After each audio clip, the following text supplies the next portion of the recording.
That was refreshing. Now it's time to cook. No.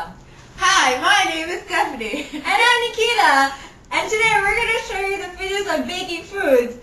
Baking foods involves torque, centrifugal forces. Shh. Wait, this reminds me of a car. Wait, why are we doing this?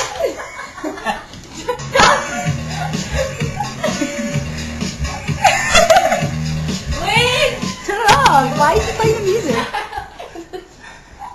It's not funny.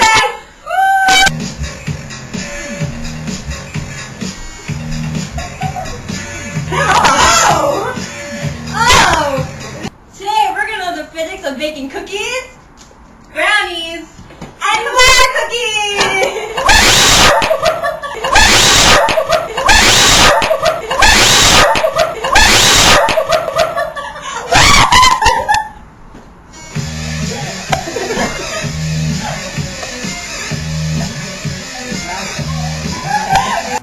This is an oven. When the oven is turned on, the coils producing the heat begin to heat up the air inside the oven by conduction, which then circulates by convection due to the differing densities between the warm and cool air, eventually bringing up the entire oven up to its temperature. The heat is prevented from escaping by the walls of the oven, which are covered with high specific heat material that is designed to reflect the infrared waves from the hot air and heating coils.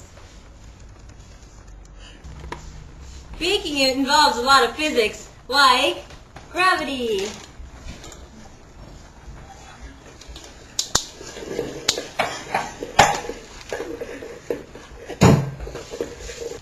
Gravity is one of the four fundamental interactions of nature, which causes objects to fall to the ground when dropped.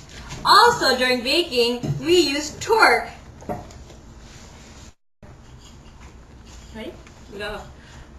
Torque is a measure of the turning force on an object, such as like this when you turn mixture.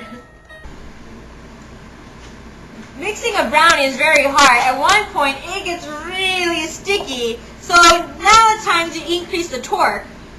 To increase the torque, you increase the length of the stick. So instead of this small one, we're using a longer one.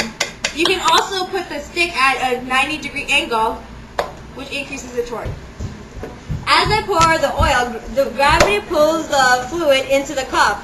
As I'm doing this, the gauge pressure inside the bottle is decreasing. Okay, now I have to make the cookies. As I put the cookies on the cheese,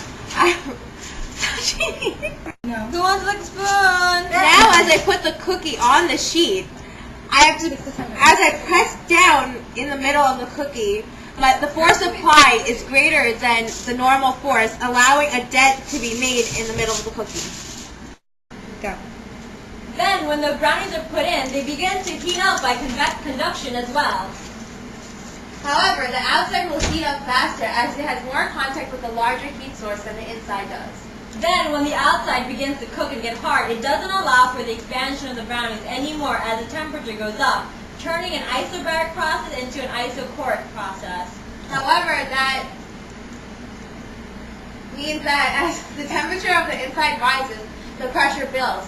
But the outer layer isn't strong enough to contain the pressure, so it splits and releases the pressure, allowing the inner contents to expand once more, just like this brownies started to do. That's it.